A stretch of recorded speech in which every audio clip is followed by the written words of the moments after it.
శ్రీ సీతారామాభ్యాం నమః. శ్రీ వాల్మీకి మహర్షి గారు రచించినటువంటి శ్రీమద్ రామాయణంలో యుద్ధకాండలో మనం ఈరోజు 71, 72 సర్గలు చెప్పుకుంటున్నాం. ఇక నరాంతకుడు, దేవాంతకుడు, త్రిశురుడు, మహోదరుడు, మహాపార్శ్వుడు అనే వీళ్ళందరూ కూడా యుద్ధంలో మరణించేసరికి రావణ కుమారుడి అతికాయుడుకు చాలా కోపం వచ్చేసింది. వీళ్ళందరూ తన సోదరులు, తన పినతండ్రులు అందరూ మరణించేసరికి ఒక్కసారిగా క్రోధావేశానికి గురయ్యేసి అతడు బయలుదేరుతున్నాడు యుద్ధానికి. వేల కొలది సూర్యులేఖ కాంతితో ఉందట వాడి రథం మెరిసిపోతోంది వాడిది. దాన్ని అధిరోహించి విజృంభించి వస్తున్నాడు. వచ్చి రాగానే ధనుష్టంకారం చేశాడు. ఆ ధనుష్టంకారానికే వానరులంతా భయపడిపోయారట ఒక్కసారిగా. వాళ్ళు ఏమనుకున్నారంటే వాడు అతికాయుడు, వాడి శరీరం చాలా పెద్దదిగా ఉంది, దాన్ని చూసేసరికి మళ్ళీ కుంభకర్ణుడు వచ్చాడేమో అన్నంత అనుమానం వాళ్ళకు వచ్చేసింది వానరులకంతా. అందుకని వాళ్ళు అటు ఇటు పరిగెత్తడం మొదలుపెట్టేశారు. అందరూ వెళ్ళి శ్రీరాముడిని శరణు వేడారు. ఇంకా శ్రీరాముడు కూడా దూరం నుంచి చూశాడు. ఆ వస్తున్నటువంటి ఆకారాన్ని, ఆ దృశ్యాన్ని చూసి విభీషణుడితో అంటున్నాడు, విభీషణ పర్వతాకారంతో ఉన్నాడు, అనేక గుర్రాలతో పూంచినటువంటి రథంలో వస్తున్నాడు ఇతని రథానికి కూడా 4 సారథులు ఉన్నారు, పైన అనేక ఆయుధాలతో వస్తున్నాడు బలిష్టమైన ఆయుధాలతో వస్తున్నాడు. ఆ ధ్వజం వచ్చి రాహుధ్వజంలాగా ఉంది. ఇంకా అతను చూస్తుంటే కన్నులకు పునర్వసు నక్షత్రంలాగా ఉన్నటువంటి నిండు చంద్రుడిలాగా మెరిసిపోతున్నాడు. ఇతను ఎవడు అని అడిగాడు ఆ విభీషణుని. అప్పుడు విభీషణుడు చెప్తున్నాడు, ధాన్యమాలినికి రావణాసుడికి పుట్టినవాడే ఇతడు అతికాయుడు, ఇతని పేరు. ఇతడు మహాబలవంతుడు. ఇతడికి తండ్రి ఎంతటి మహావీరుడో అంతటి వీరుడు ఈ అతికాయుడు. ఇతడి ఖడ్గ విద్యలో గొప్ప నేర్పరి, మరియు ధనుర్విద్య కూడా నేర్పరి. ఇతడికి సామధాన భేద దండోపాయాల్లో చతురుడితడు. ఇంకా రాజనీతి శాస్త్రం చాలా బాగా తెలుసు, మంత్రాంగం ఇంకా బాగా తెలుసు. ఇతని బ్రహ్మ కోసం ఘోరంగా తపస్సు చేసి అనేక అష్టాలు పొందాడు. ఒక దివ్య రథం పొందాడు, దివ్యమైన కవచం పొందాడు. అందువల్ల ఇతన్ని ఎదిరించడం ఎవరికైనా కష్టమే. ఇంకా ఇతడు ఇంద్రుని యొక్క వజ్రాయుధాన్ని స్తంభింపజేయగలడు, వరుణి యొక్క పాశాన్ని నిర్వహింపజేయగలడు. అంతటి గొప్ప పరాక్రమం కలవాడితాడు. కాబట్టి ఇతన్ని ఇంకా ఆలస్యం చేయవద్దు, నువ్వు వెంటనే ఇతన్ని పట్టుకో అని చెప్పి ఒక పట్టు అని చెప్పి శ్రీరామచంద్రమూర్తికి ఆ విభీషణుడు చెప్తున్నాడు. చెప్పంగానే వెంటనే వస్తున్నప్పుడే ఈ వానర సైన్యంలోని ప్రముఖులంతా కుముదుడు, దివుదుడు, మైందుడు, నీలుడు, శరభుడు వీళ్ళంతా అనేక వృక్షాలు తీసుకొనేసేసి వాడికి సిద్ధంగా ఉన్నారు. వాడు వచ్చేసరికి వాడి మీద వేయడానికి కోసంగా. ఆ అతికాయుడు కూడా చాలా శరవేగంతో వచ్చేస్తున్నాడు. వాడి మీదకి వస్తూ ఉంటే ఒక్కసారిగా వీళ్ళందరూ వాడి పెక్కలించి తీసుకొచ్చిన ఆ వృక్షాలంటిని పెక్కలించి తీసుకొచ్చినవన్నీ వాడి మీదకి విసిరేశారు. వేయంగానే వెంటనే వాడు అనేక బాణాలు వేసి దారిలోనే వాటన్నిటిని ముక్కలు చేసాడు. విభీషణుడు చెప్పింది వెంటనే తెలిసిపోతుంది ఎంత పరాక్రమవంతుడో, ఎంత బలవంతుడు అనే విషయం. ఇంకా వాళ్ళు పర్వతాలని తీసుకొచ్చి వేశారు వాడిని ఎత్తిన, కానీ వాడు వాటిని కూడా ఛేదించి పారేశాట ఒక్క దెబ్బకు బాణాలతో. ఇంకా ఇనుప బాణాలతో వానరుల యొక్క శరీర అవయవాలన్నింటినీ కూడా ధ్వంసం చేసాట. వాడు అందరినీ బాణాలు వేసి కొట్టేశాడు. కొట్టిన దెబ్బకు వాడంతా కూడా సింహం దెబ్బకు లేళ్ల గుంపులు ఛేదించినట్టుగా ఛేదించేశాట ఆ వానర సైన్యాన్ని అంతా కూడా. కానీ వాడు చేసిన గొప్ప పని ఏంటంటే, ఈ అల్పమైన వానరులతో ఎందుకు యుద్ధం చేయాలా, నాతో సాటి వచ్చేవాళ్ళు మేటి అయిన వాళ్ళతో యుద్ధం చేయాలని చెప్పేసి నేరుగా వాడు శ్రీరామచంద్రమూర్తి వద్దకు వెళ్ళాడు. వెళ్ళి అంటున్నాడు కూడా, నేను నాతో సాటి వచ్చే వాళ్ళతో, నా సాటి వీరులతోనే యుద్ధం చేస్తాను తప్ప అల్పులైన వాళ్ళతో నేను యుద్ధం చేయనని చెప్పేస్తున్నాడు. చెప్పంగానే ఆ మాటలు అంటుండగానే ఇంక లక్ష్మణుడికి రోషం వచ్చేసింది. ఏమి ఇంత ఇదిగా మాట్లాడుతున్నాడు వీడని చెప్పేసి రోషంతో లక్ష్మణుడు ముందుకు దూసుకొని వచ్చేసి యుద్ధం చేయడానికి వచ్చి నిలబడి ధనుష్టంకారం చేశాడు. ఆయన కూడా ఆ ధనుష్టంకారానికి ఆశ్చర్యపోయాట వాడు, అబ్బా ఎంత బాగా చేస్తున్నాడని చెప్పేసి. కానీ ఆ లక్ష్మణుని చూసి ఆ అతికాయుడు అంటున్నాడు, ఓ సౌమిత్రి, నీవు చూడ్డానికి బాలుడిలాగా ఉన్నావు, నా ముందు పర్వతాలు ఉండలేవు, అంతరిక్షం ఉండదు, ఆకాశం కూడా ఉండదు, భూమండలమే తట్టుకోలేదు. అటువంటిది బాలుడవే నువ్వేం తట్టుకుంటావు? కాబట్టి నువ్వు వెనక్కి వెళ్ళిపో. నీతో యుద్ధం చేసి ఎందుకు మృత్యువుని కౌగిలించుకుంటావు? వెళ్ళి వెనక్కి అని చెప్తున్నాడు. అప్పుడు లక్ష్మణుడు అంటున్నాడు, నిన్ను నువ్వు పొగుడుకుంటూ మాట్లాడడం కాదు, నీ శక్తి సామర్థ్యాలు యుద్ధంలో చూపించు. నేను బాలుడేంది, నన్ను బాలుడు అంటున్నావేంటి? విష్ణుమూర్తి కూడా బాలుడుగా ఉండే ముల్లోకాలను ఆక్రమించాడు. బాలుని నువ్వు సామాన్యంగా తలంచవద్దు అని చెప్పి మాట్లాడుతున్నాడు. అనేసేసి అసలు నేను నీకు మృత్యు వంటి వాడిని, నీ ఎదురుగా నిలబడింది మృత్యు అని తెలుసుకో అని చెప్పి లక్ష్మణుడు రెచ్చగొట్టేసరికి ఆ అతికాయుడు వెంటనే విషతుల్యమైన బాణాలని ప్రయోగించాట ఆ లక్ష్మణుడి మీదకి. లక్ష్మణుడు వెంటనే ఆ వస్తున్న బాణాన్ని గమనించి అర్ధచంద్రాకారంగా ఉండే బాణం వేసి దాన్ని ఛేదించేశాడు, తన మీద పడకుండా. మళ్ళీ అతికాయుడు 5 బాణాలు తీసివేశాడు. లక్ష్మణుడు కూడా దానికి ధీటైన 5 వాడి అయిన బాణాలు వేసి వాటిని కూడా ఛేదించేశాడు. మళ్ళీ లక్ష్మణుడు ఆ అతికాయుడి యొక్క నుదుటి మీద ఒక్క బాణం వేసి కొట్టాడు. అప్పుడు వాడు అంటున్నాడు, ఓహో నువ్వు గట్టివాడివేనే లక్ష్మణ అని అంటున్నాడు వాడు.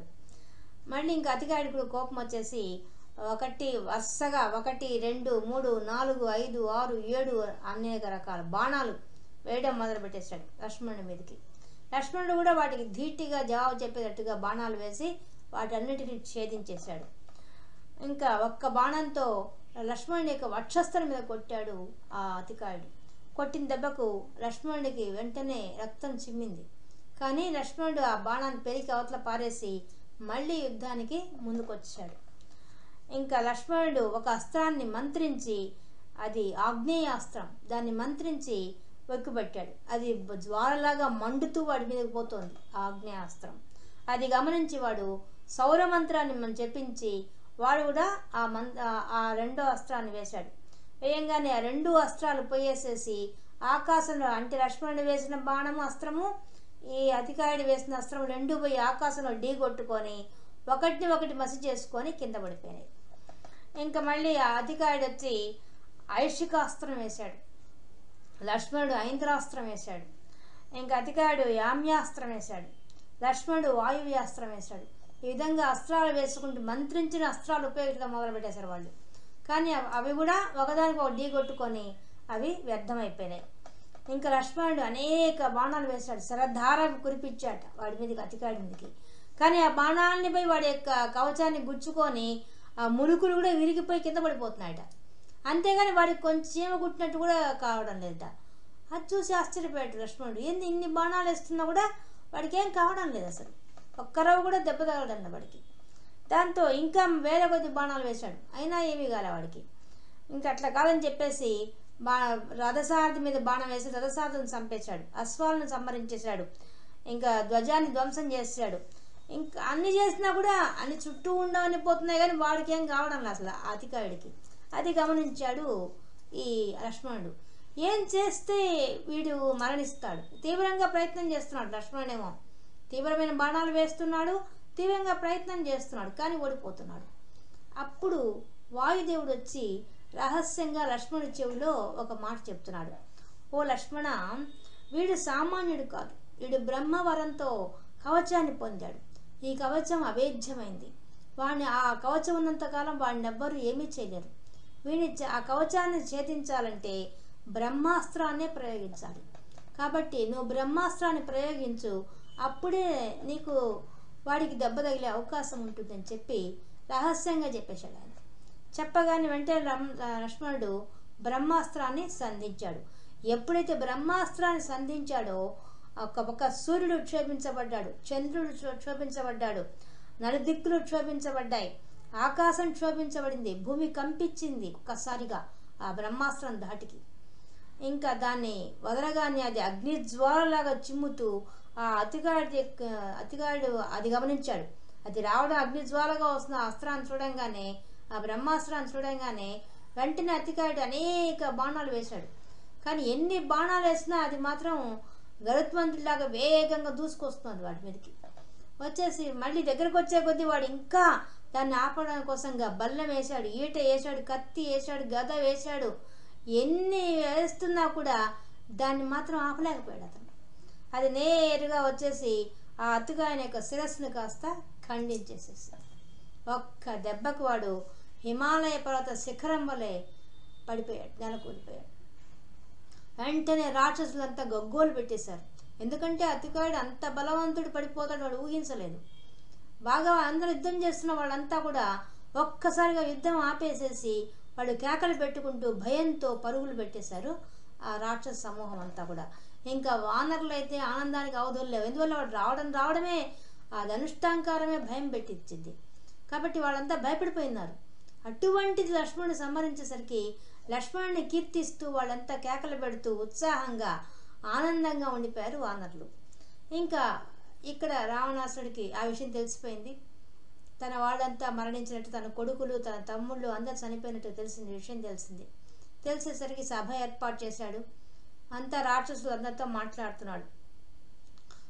మన సైన్యంలో ధూమ్రాక్షుడు, అకంపనుడు, ప్రహస్తుడు, కుంభకర్ణుడు వీళ్ళంతా గొప్ప వీరులు, బ్రహ్మవర ప్రసాదం పొందిన వాళ్ళు, దేవతలతో సహా ఎదిరించగల ధైర్యం గల వాళ్ళు, ఓటమి ఎరగని వాళ్ళు. అటువంటి వాళ్ళు ఈ యొక్క రాముడి చేతిలో రామబాణానికి బలైనారు. వీళ్ళ బలపరాక్రమం ఎటువంటివి, అసలు మన ముందు నిలబడ్డ ఈ సైన్యం యొక్క బలం ఏంది అంటున్నాడు. శ్రీరాముడు చేతిలో నిహతులయ్యారంటే ఆ శ్రీరాముడి యొక్క బలపరాక్రమాలు ఏంది? అసలు ఇంద్రజిత్తు వల్ల వాళ్ళు నాగాస్త్రం చేత బంధించబడ్డారు. ఎవరు? రామలక్ష్మణుడు. అటువంటి రామలక్ష్మణుడు కూడా ఆ నాగాస్త్రం నుంచి ఎలా బయటపడ్డారు? వీళ్ళ దగ్గర మాయోపాయం ఉందా, లేదా ఏదైనా ఔషధాలు ఉన్నాయా వీళ్ళ దగ్గర, లేదా నిజంగానే శారీరకంగా గొప్పవాళ్ళ వీళ్ళు? దేనివల్ల వీళ్ళు బయటపడ్డారు నాగాస్త్రం నుంచి? అంటే వాడు అప్పుడు మరణించారనుకున్నాడు, రామలక్ష్మణుడు మరణించారని ప్రకటించేశాడు కూడా వాడు రావణాసురుడు. కాబట్టి వాడికి ఇప్పుడు అనుమానం వస్తోంది. ఏం చేస్తే వీళ్ళ యొక్క అపూర్వమైన బలపరాక్రమాలు ఎటువంటివి, అసలు ఎలా వీళ్ళు విముక్తులయ్యారు నాగాస్త్రం నుంచి? పైన దీనికి తోడు రాముడే అపూర్వం బలవంతుడు అనుకుంటుంటే ఆయన పక్కన తోడుగా లక్ష్మణుడు, సుగ్రీవుడు, విభీషణుడు కూడా ఉన్నాడు పైన. వీళ్ళందరి యొక్క అండ కూడా అతనికి ఉన్నది. అతనికే బలపరాక్రమాలు ఎక్కువ ఉన్నాయనుకుంటే. కాబట్టి అతని యొక్క అస్త్రాలు అమోఘంగా ఉన్నాయి, నిరుపమానంగా ఉన్నాయి. ఎక్కువ మంది రాక్షసులు మృత్యువాత పడ్డారు ఈ రాముడి వల్ల. మన లంకా నగరం కూడా బహిర్ద్వారాలు అంతర్ద్వారాలు కూడా మూసివేయబడ్డాయి ఈ రాముడి వల్ల. ఇలాంటి పరిస్థితి మనకు వచ్చింది. అవంతా సమీక్షిస్తున్నాడు. కాబట్టి మీరంతా కూడా రాక్షసులందరికీ చెప్తున్నాడు ఆ రావణాసురుడు, మహాయోధులంతా ఈ లంకా నగరాన్ని ఇంకా రక్షించాలి. అంతేకాదు సీతాదేవి అశోకవనంలో ఉంది, ఆమె దగ్గరికి ఎవరో రాకపోకలు ఎవరు చేస్తున్నారో వాళ్ళందరినీ గమనించండి, అక్కడ బలగం ఏర్పాటు చేయండి. అలాగే మన సేనా స్థావరాల దగ్గర కూడా మన బలగాన్ని పటిష్టం చేయండి, కట్టుదిట్టం చేయండి. ఇంకా మీరు గమనించాల్సింది ఏంటంటే ఆ వానరులు ప్రాతకాలంలో ఏం చేస్తున్నారు, మళ్ళీ ప్రదోషకాలంలో ఎలా ఉంటున్నారు, అర్ధరాత్రి ఎలా ఉంటున్నారు, వేకువజామున ఎలా ఉంటున్నారు, వాళ్ళు చేసే కార్యక్రమాలు ఏంది, ఏ విధంగా యుద్ధ సన్నాహాలు చేస్తున్నారు వాళ్ళు, ఇవన్నీ గమనించండి అని ఆ రాక్షసులకు ఆదేశం ఇస్తున్నాడు. వాళ్ళు ఎప్పటికప్పుడు వాళ్ళ కదలికలను గమనించండి. ఇంకా అనగానే రాక్షసులంతా కూడా ఆ లంకాధిపతి చెప్పినట్టు ప్రకారంగా అనుసరిస్తూ ఆయన చెప్పినట్టే రాక్షస సమూహం అంతా సేనా బలాన్ని పెంచుకుంటూ వాళ్ళంతా కట్టుదిట్టం చేయడం మొదలుపెట్టేశారు. అశోకవనం అంతా కూడా కట్టుదిట్టం ఏర్పాటు చేశారు. ఇంకా ఈ వానరులను గమనించడానికి కూడా వాళ్ళందరినీ ఏర్పాటు చేసుకున్నారు. ఇవన్నీ జరుగుతూ ఉంటే ఇక్కడ రావణాసురుడు అందరిని తలుచుకొని, చనిపోయిన వాళ్ళందరినీ తలుచుకొని దుఃఖిస్తూ వేడి నిట్టూర్పులు విడుస్తూ, అయ్యో ఇటువంటి దుస్థితి వచ్చిందే నా రాజ్యానికి అని దిగులుతో ఉన్నాడు అనడంతో ఈ 72 సర్గ పూర్తయింది. మనం 73 సర్గతో మళ్ళీ కలుసుకుందాం. అంతవరకు సెలవు. సీతారామార్పణం.